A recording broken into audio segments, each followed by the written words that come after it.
Here with more, Kentucky Senator Rand Paul. Senator, good for you. You were wrong on the War Powers Act, but that's a long-standing debate we have. But I think we're both right on to straighten you out on that tonight. No, but this is important because we really do have. Yeah. Can you think of any company anywhere in the world that would ever pay millions and millions of dollars to somebody that has zero experience? Would any business ever do that? Well, it goes to the heart of the matter. The president's being accused of withholding foreign aid, and his argument is, well, we were studying corruption and we wanted to know about corruption in Ukraine, and I think the Bidens are as corrupt as the day is long. No young man who's the son of a politician gets 50 grand a month, who has no experience 83. I think it was 83. Working for a Ukrainian oligarch. I mean, for goodness sakes, it smells to high heaven. It smells like corruption. And every day on the mainstream media, they say, oh, there's no there. This has been investigated. There's no corruption. I think the American people don't buy it.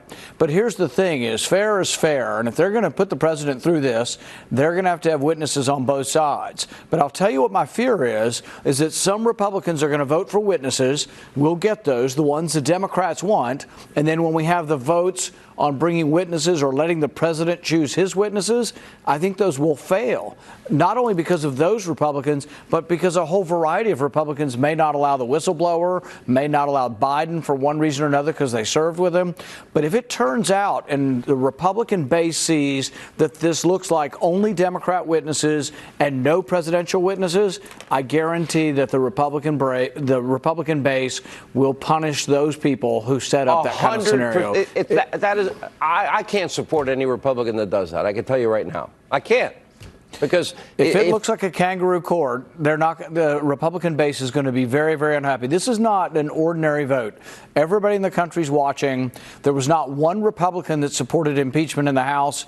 I don't think that will be in the Senate. But if people play games with the witnesses and all of a sudden we have one side and we have John Bolton, who has an axe to grind about being fired, coming in, but we don't let the president call witnesses he wishes to call, I think all hell's going to break loose. And I think the Republican electorate will boot out any of these people who allow this to be a one-sided episode. I got to applaud you. Good for you. Good for you. Good for Ted Cruz. This is important because you have Joe Biden. You're not getting the billion taxpayer dollars. It is breathtaking hypocrisy where we are here. And you're calling it out. And we'll watch very closely. And I hope your prediction is right in the end. Senator, thank you for being with us.